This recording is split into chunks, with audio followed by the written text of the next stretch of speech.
I want to invite on stage number 1, Richard Hart, number 2, Jessica Rosenkrantz, and number 3, Per Bolund.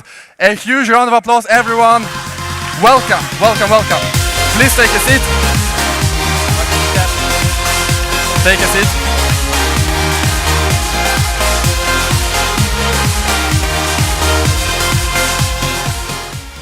Welcome, our dear panelists. Amazing to have you here, and thank you for your time. Of course, all of you are extremely busy, and this is really our opportunity to talk about blockchain, to talk about this new technology and new trend we see in finance, and how governments can work with it, and how regulators can work with it. So can you please introduce yourself very quickly? We have Richard Hart, the influencer, the Bitcoin ideologist, I would say. We have Jessica Rosenkrantz from the moderate party here in Sweden. We have Per Bolund from the government.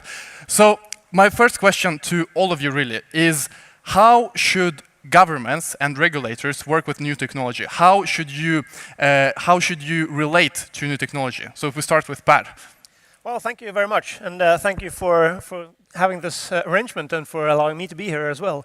Of course, we think that the development when it comes to cryptocurrency and the digitalization of the economy is extremely interesting and also holds very much potential for the future. So we're trying to always find a way to be in line with the development, to find ways to not over-regulate, which I think is always a risk. I mean, this is still quite a new phenomenon and is really, really vibrant and so much happening all the time. I guess that all of you also find that every time you open a newspaper or browse the web, something new has happened. And of course, there's always a risk that as a regulator, you are a bit too offensive and you try to find regulation perhaps too early in the development.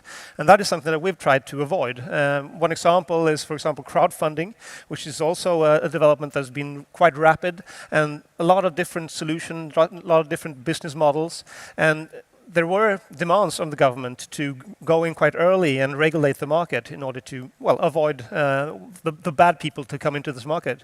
But if we had done that, I think that would have been a risk to really just draw on the carpet under the market. And I think that perhaps we should have the same approach when it comes to cryptocurrencies as well. If we move in too early and regulate it too strictly, that would risk not getting the advantages that this market could provide. Jessica, what is your comments on Per's answer? And what is your answer yourself? Well, I agree on most things that Pat actually said, so that's good. And thank you for having me here as well. I have to say, this is an amazing crowd. It's very impressive to have all of you people here. Wow. And it's very interesting for me and Pat, I think, because this is not an everyday topic in Parliament, I have to say, and that's both good and bad, I think. Sometimes it's good that politicians don't run too fast and try to regulate everything, which is a risk when you speak to politicians. But it's an increasing trend, however, and my job in Parliament, I'm the spokesperson for the moderate party on issues relating to digital issues in general, and vice president of the Committee on Transport and Communications, where the digital issues lie. And for me, it's important to find this balance between making sure that new technologies can grow and take place, creating a sound environment and regulations, but still not moving too fast. And that's a tricky balance sometimes, but you know, in various issues, I've worked a lot with the sharing economy, for instance. You see a tendency from some politicians to want to take all these new things and just put it into the old regulations. And instead, I think we should, of course, make sure that there are some rules and regulations you have to follow, but also see how can actually policy change, how can regulations change to meet the demands of these new technologies and innovations. So it's a possibility, I think, from policy makers to make sure that innovations can grow in our country. Richard, any thoughts? I have a great answer on this one, Deed. So, excellent day to have this government conversation. The government solution to most problems is a giant disclaimer that no one reads. So if you take out a loan, they require the loan giver to print a huge, intimidating wall of text that no one ever reads and fewer still understand. And you realize that larger and larger disclaimers and disclosures doesn't actually help anyone. People that were going to make a bad decision still make it. So what you actually need if you want better outcomes for your citizens isn't more draconian laws on disclosure, it's better marketing of better behaviors. So I'll give you an example. Today, the SEC in the United States made a fake ICO website making fun of ICOs. That is excellent engagement. That will actually get good results for the users. That is much better than making ICOs add another 20 paragraphs to the disclosure in the hopes that it'll stop making people stop making bad decisions and investing in stupid ideas, right? So when the government decides to act more like a human and less like a machine and make a parody of something that, is the Wild West, a lot of people, if they haven't lost money yet, should. If you invest in a business that sucks and should have never been created, and then you buy in at some giant valuation that is not reasonable, you should get wrecked. You should lose your money. And one of the only ways to prevent that from happening is to make unreasonable laws restricting speech so that no one can make any type of hype that doesn't work, or to make them add disclosures that no one reads, or to make a funny parody website that actually shows you, hey, look how stupid this is. I think that is a more effective governmental strategy for modifying behaviors of users and getting better outcomes than writing more laws, particularly laws that people can easily avoid by changing where they register their company. So something very interesting for the entire crypto community in Sweden and just globally is how much are cryptocurrencies on your radar in Parliament and in government? And also, do you have any practical experience yourself? Do you yourself own Bitcoin or Ethereum or any other crypto? Do you have colleagues that own cryptocurrencies? Well, I see that the fintech development in Sweden and Stockholm has been quite tremendous, and I think we have over 150 fintech companies already in Stockholm, and some of them are also into cryptocurrencies. And I've, as the Minister for Financial Markets, I've taken a point to actually visit them and hear their business models and their views on development and on regulation as well. So I've of course been shown the Bitcoin environment and also shown how to use the wallet and so on. However, I think that my role as a politician is to regulate the market rather than participate in it. So I'm not an active user of cryptocurrency yet. We'll see what happens in the future. But I think that we can easily see that Sweden is a good country to develop new technologies for financial markets in. I think it was only a few years ago that 18% of the fintech investments in Europe actually went to Sweden. And that is, of course, dramatic, a very large part of the investments to quite a small country. And that shows that we have found some ways to move forward in these issues. And I think that will be beneficial also for the cryptocurrency development and the blockchain development as well. So what we've done is, of course, we've had a very rapid digitalization of the economy. It's only a small fraction, percentage points, of the transaction in Sweden that actually is done by cash at the moment, and is decreasing extremely rapidly. And this, of course, opens up for new thinking, new ideas, fintech development, adding new values to the customers and consumers, and also opening up for new ways to transfer money, for example, and using cryptocurrencies and these techniques. So, and what we've tried to do is have a positive approach to this, seeing the possibilities and not only the risks, which of course are there as well. For example, the Swedish FSA opened up an innovation center, finding ways to contribute and to work together with the business rather than to counteract and hold back. And I think that is the approach that we must have on all fintech areas. But of course, there has to be a balance as well, and there is, of course, always a risk. We have the consumer investor protections, where, of course, it's easy to say that if you make bad financial decisions, that's your own risk, your own fault. But it's harder as a politician when you speak to a retired person who says that, whoops, that was my pension that went overboard, and feel the need for some sort of protection, because I know there are many who give bad advice in the financial markets as well. And of course, as politicians, we have to make sure that the customers, the consumers, also have some level of protection in these markets. Can I? Absolutely. The Australian and Swedish wars on cash are terrible, and they threaten the national security of the nations that engage in them. So if you live in Europe, you have a neighbor in this area called Russia, and every once in a while they invade their neighbors, and it's not that great. So I can agree on that, yeah. some Baltic countries kind of team up and run some exercises in the event that that may occur. And some of you guys join NATO and hope to rely on, being a member of a larger team. And so, it's all fun and games to worry about making big returns, but every once in a while a bad thing happens, and you have to be prepared for it. And if Russia or another actor attacks this nation, one of the first things that will go down is your networking.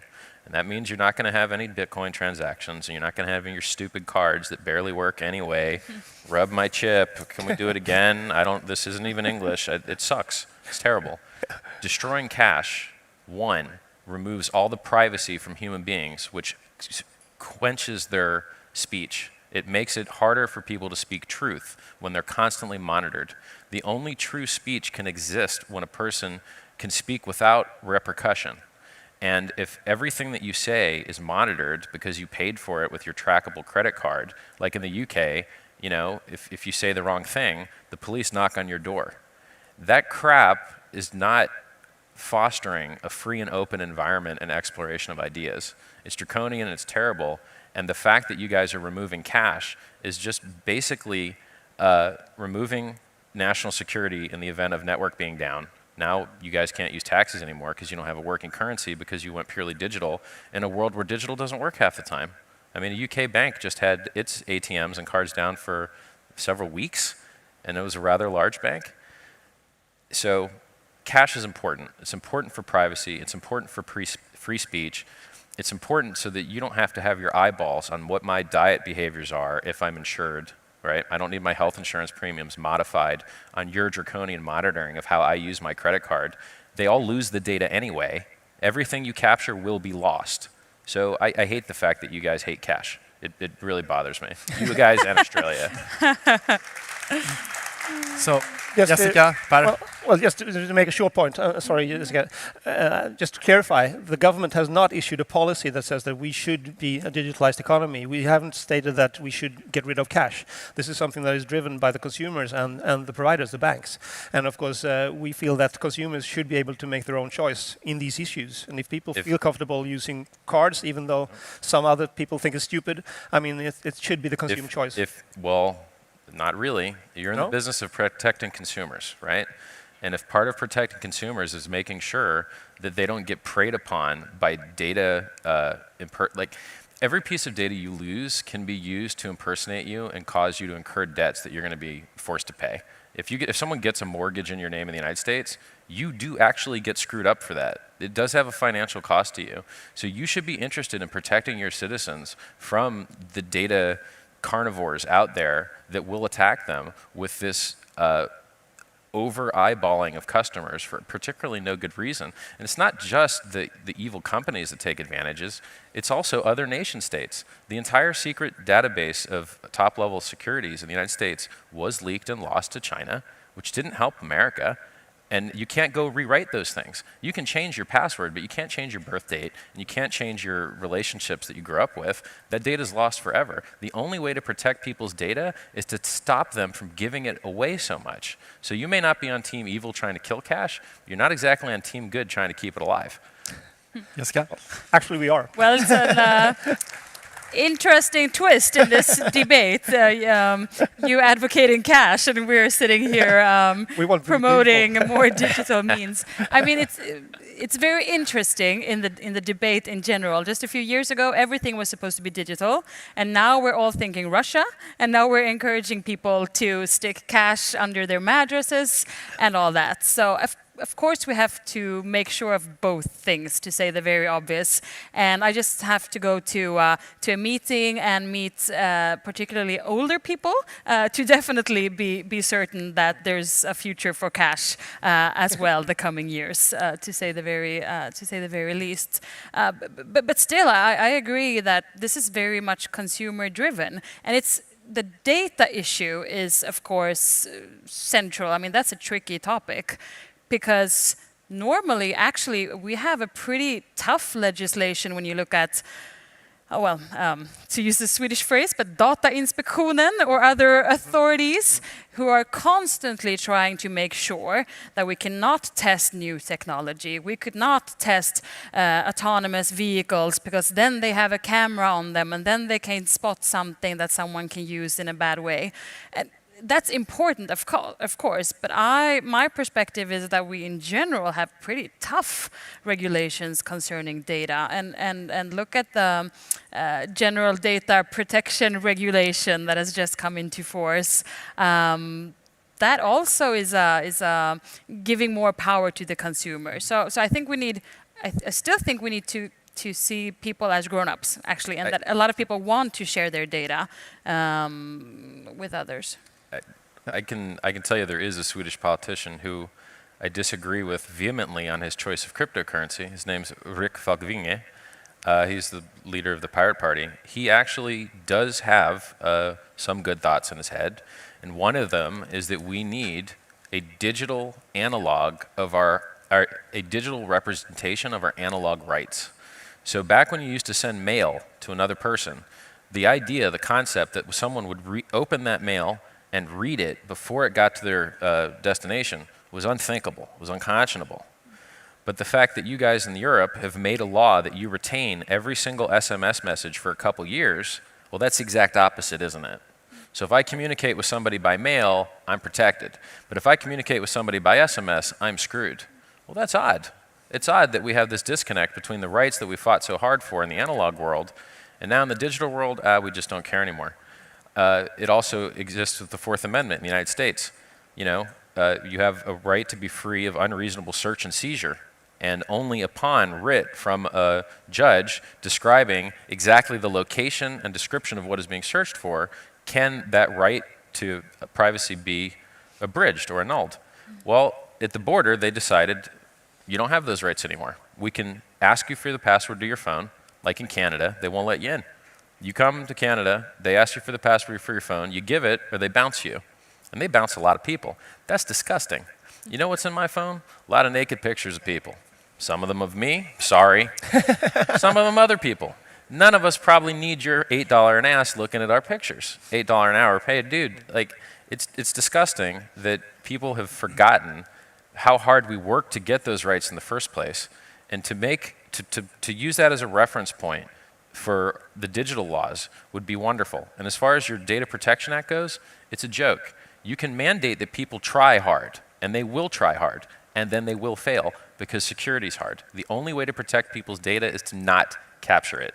If you capture it, it will be lost, period. So we've spoken a lot about data, but something else that is very interesting to the whole crypto community in Sweden is the topic of national cryptocurrencies. And we touched on the fact that Sweden is becoming more and more cashless, and even the Swedish central bank is looking at it and thinking, what does it mean for our national security, as you, Richard, said? If both Visa and MasterCard stopped working, suddenly no one can buy food, you can buy anything. And so therefore we have this notion of e-krona, the Swedish digital cash. So what is your view on that? If we start with Per, when it comes to national cryptocurrencies in relation to the independent cryptocurrencies such as Bitcoin, what is their relation to each other? Well, I think that the national cryptocurrencies, the e-krona, is of course at a very early stage, so is not possible to say very much about it because the Riksbank has to do a lot of work before we can really see any results and any concrete ideas around that. But of course, it builds on the same general idea that in a digitalized economy, how can we provide meanings of payment in different ways? And you can say anything you want about cryptocurrencies, and they have great possibilities and opportunities, but in the general public there is also a skepticism about this. I mean, a hesitancy to use it. There's not enough knowledge. We've seen the volatility on the market. If I sit on a Bitcoin today, how much will it be worth tomorrow or in 5 years' time? And no one can tell. So of course, if we want people to use digital currencies, there could be a good idea to have a trust provider saying that we issue this, we are some sort of guarantee for this currency. This is, of course, the opposite idea of Bitcoin, where there's no such guarantee at all. And perhaps both these ideas are valid and have the possibility to coexist, at least for time in the future. So which system will win in the end? Well, who knows? We'll have to see. But that is also the reason why I think we should have the policy to let many flowers bloom at this moment where so much is happening. And then eventually we'll see if the national digital currencies take over the game or if it's the other cryptocurrencies.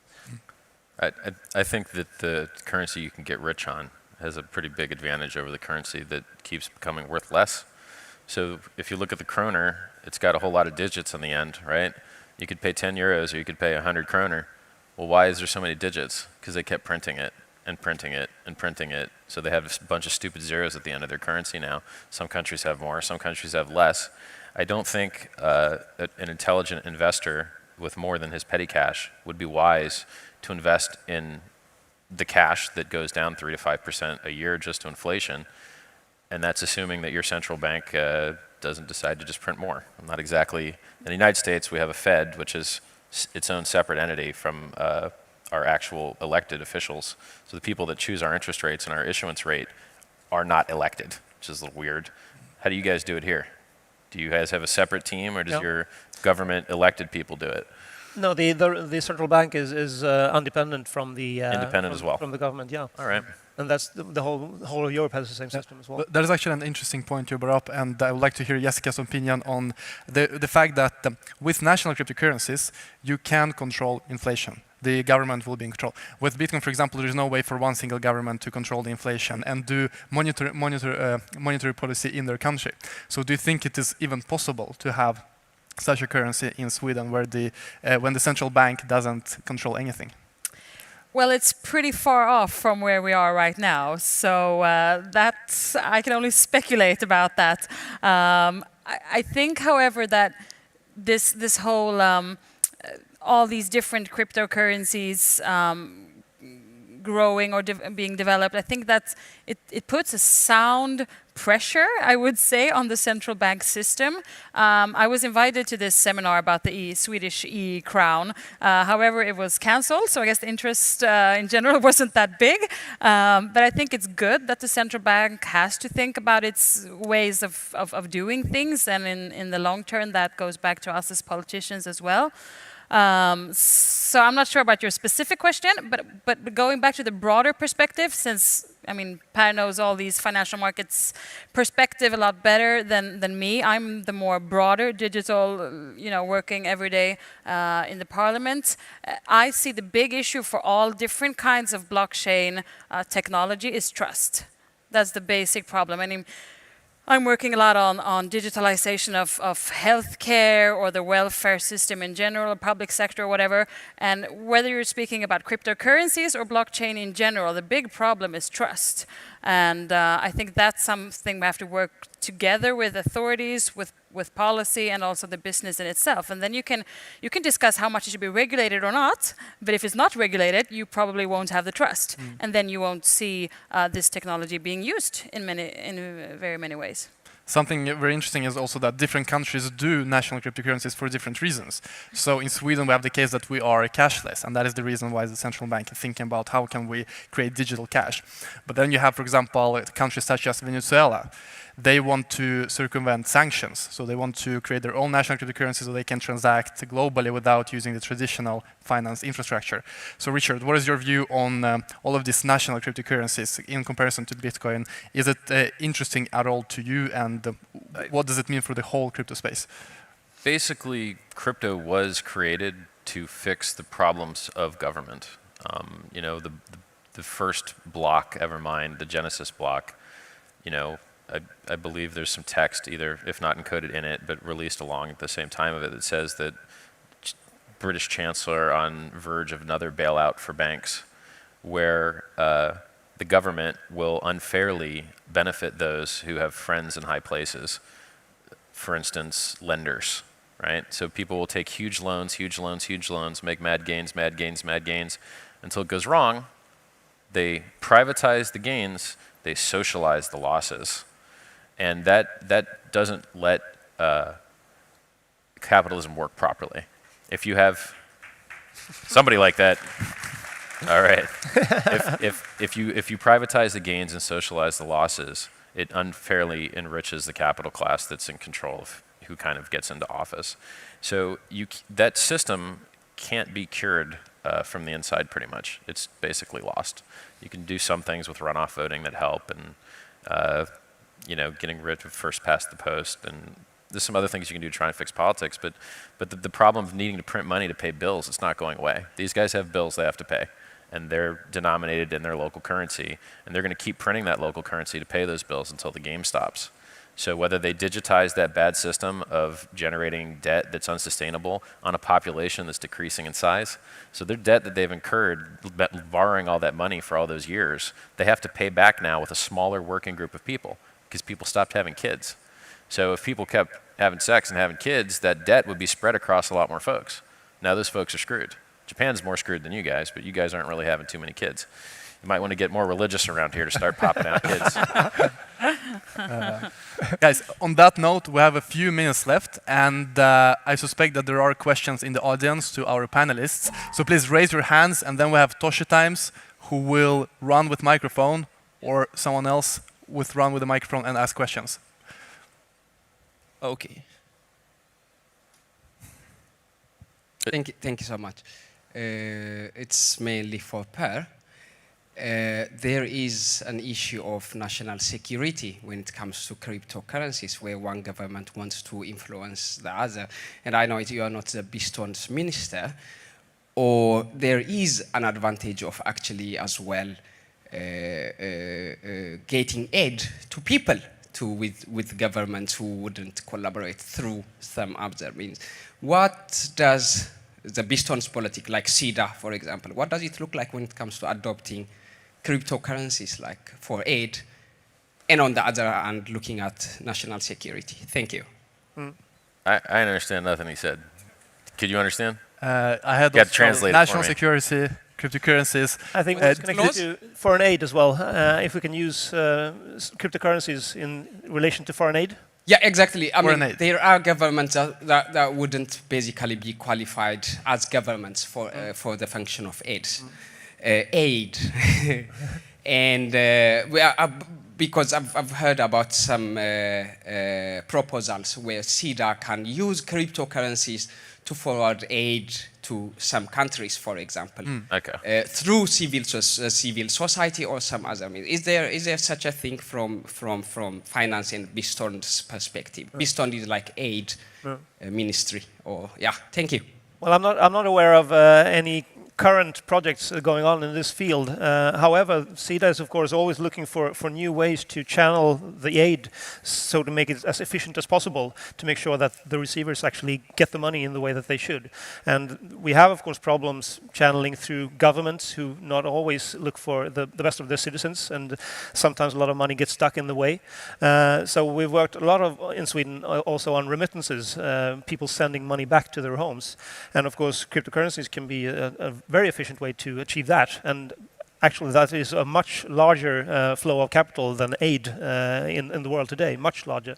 So if we can get remittances to work much better, I think that would be even more providing growth and development in developing countries than only foreign aid in itself. But SIDA is free to find new ways to channel aid. So I think that could be a very, very interesting potential for the future. Jessica? Well, just to add, I mean, the aid as such has had some problems with credibility at times, because we can't really follow up where the money goes. And I think blockchain as such is a huge possibility to make sure that we actually can have transparent systems and actually follow up on the aid that is given. So it's a very anti-corruption mean in that way. Blockchain's 100% useless for that. It'd be worse. The guy that was stealing the money the old way will be able to hide it better this way. So blockchains are useful for censorship resistance, getting rich, speculation, not so much helping the world, to tell you the truth. Should we go home now?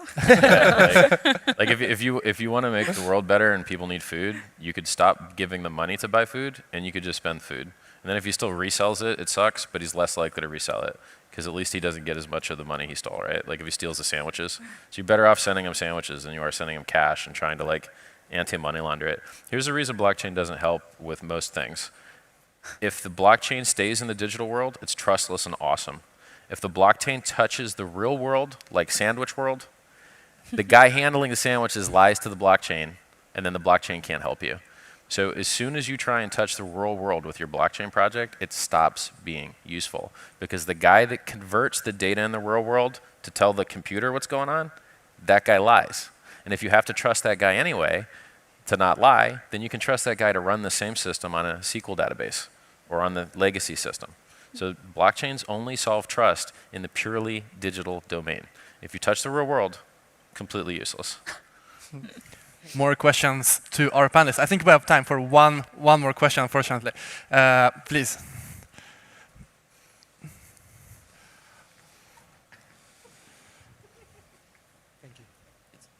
Thank you so much, guys. Just a quick one. How are you planning to, dealing with tokenized companies? So when companies starting not only doing ICOs but tokenizing their businesses to give maybe more to users, for example, do you have any plans to deal with that? Because the conversation has been more or less around national cryptocurrencies, but what about businesses? Because more like usually it's business who make changes or try to foster change. Thank you. So just to add some comments to that, this is a trend we see currently that companies are doing so-called ICOs, raising money through tokens, and then they have this token that can do different things, maybe in their IT infrastructure, on their website, in their current business model. And currently, there are regulatory questions. So for example, people in Sweden, they do not know if they could do it in Sweden because what is their token? Is it a security? Is it a utility? So they move to other places where it is more clear. Regulations are more clear. So do you have any experience with that when you have companies issuing tokens and they sell those tokens to general public? Well, there is, of course, ICOs in Sweden as well, and sometimes there's a view that we're really left in the backwaters and nothing is happening. But actually, if you compare to our Nordic neighbors or to the European level, Sweden is quite in the front. So, but of course, there's always more to be done. But I think that ICOs is of course a situation of heaven or hell. I mean, there's a lot of possibilities and a lot of companies that can get funding that otherwise wouldn't have had a chance. But we also know that there is a lot of fraud in this area. Some studies have said that almost 80% of the ICOs are really not for the benefit of the consumers or for real investments. So, of course, we have to find a way to also make sure that there is a legitimacy in the market.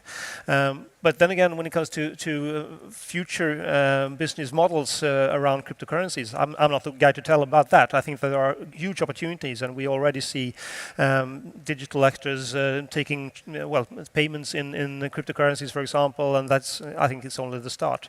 So I think that this is a time where we have to let the markets find the new solutions, and then in the end we'll have to see if there is a need for a regulation. Of course, we have a big ear and are listening to the needs, but at this point in time I don't see that we have the opportunities or the necessity to actually have a national regulation. On the other hand, on the European level, there is a work that is starting up. The Commission has in their fintech paper said that they will closely monitor the cryptocurrency and see whether there's a possibility to find a suitable regulation on the European level. And my view is that perhaps this should be on the international level through the G20 or something, because this is an international phenomenon. Jessica? Well, my answer is more in a more broader sense. Let's just face it, the future of the economy in general is the digital economy. That's where the jobs are growing, and we need to make sure that investments and companies and jobs grow here and not in other countries. That's the national point of view, right? If we want to keep Sweden growing, we have to make sure we have a sound and good business climate. And I think that's very important as well. On top of these very specific issues, I think it's very important to realize that sorry, Per, but this government has actually raised taxes with 60 billions during this term.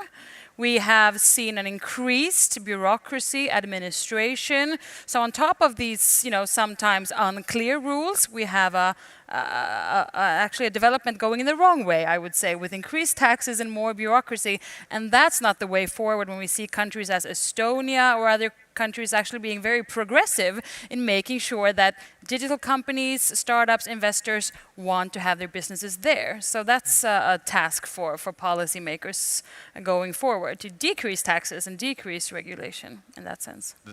The United States is kicking ass on this, actually. So the state of Delaware recently passed legislation making it legal to track ownership of shares in a company on a digital ledger, which is a breakthrough. The state of Wyoming is passing legislation regarding hands-off treatment of utility tokens and classifying what a utility token is. Now, just to let you know how important Delaware is, the vast majority of public companies in the United States are incorporated in Delaware. So for that jurisdiction to let you know that you could digitally account for share ownership on a ledger makes token for equity a lot easier pill to swallow. So don't be surprised if you see a token for equity coming out of Richard's team sometime soon. On that note, I want to thank the panelists. Thank you so much for your time, for being here and sharing your views. And also thank you everyone who has asked questions. Please stay seated. We have a present for you. Oh, that it's a tokens. Bitcoin. you can use maybe in Parliament, maybe in government. But this is a hardware wallet where you can store your cryptocurrencies. So Per, if you get Bitcoin, this is the thing you should use to store it. Excellent. Thank Jessica, Thank you. the same for you. Richard, you already have one. No, you have two. Man, This And I need more than looks one. very bro. physical. I thought it was a digital currency. Yeah, but this is another layer of security, so you can have it more safe. So a huge round of applause for our panelists. Thank you very much. Thank you very much, everyone. Please.